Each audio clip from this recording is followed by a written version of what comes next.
Migration after 1970, Vietnamese boat people. Economic migrants normally leave a country voluntarily to seek a better life. Should they elect to return home, they would continue to receive the protection of their government. Refugees flee because of the threat of persecution and cannot return safely to their homes in the prevailing circumstances. This is the UNHCR definition of refugees, and we're looking at Vietnamese refugees coming to Australia. When Gough Whitlam swept to power in 1972, it was under the slogan of its time. The Whitlam government was reformist, concerned with changing the inequalities it saw in Australian society. The reforms began with an immediate repudiation of the White Australia policy and the introduction of a non-discriminatory immigration policy. In 1973, the Paris Peace Accords ended the conflict in Vietnam. With the remaining Allied troops withdrawn in 1974, the peace quickly collapsed, with the North overrunning South Vietnam, capturing Saigon on April 30, 1975. Following the reunification of Vietnam, many in the South fled, fearing retribution from the North for fighting against them. With the new communist government making it illegal to leave the country, many fled the country in ill-equipped fishing boats. An estimated 1.5 million attempted to flee Vietnam, with an estimated 200,000 perishing in the attempt.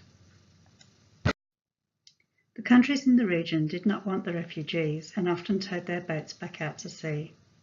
The first boat to reach Darwin was on April 26, 1976, and in 1977, 6 boats arrived in one day, causing a political frenzy over border security, with the then Immigration Minister Michael McKellar attempting to appease the public by saying that all boat people would not necessarily be allowed to stay. The exodus from Vietnam continued, reaching a crisis point in 1978, and the UN stepped in and initiated an orderly departure program, where Vietnam allowed people to leave. The Southeast Asian countries provided temporary asylum, and Western countries agreed to accelerate resettlement.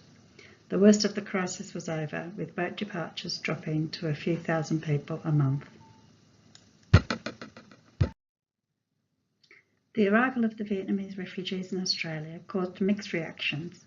The White Australia policy had been abolished by Gough Whitlam, but public opinion had not been turned around.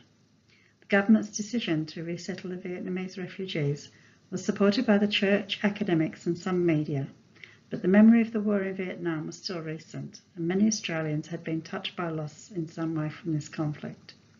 The refugees faced the upheaval of leaving their homes and also had to face the racism and culture differences of their new neighbours. Along with the cultural and language difficulties the refugees encountered were the initial changes to the traditional Vietnamese family structure. Elderly parents were no longer the head of the family, often not having made the trip. Women also moved from their traditional roles at home and entered the workforce, with those that did not enter the workforce often becoming isolated due to a lack of language skills and having to rely on their children to interpret when necessary.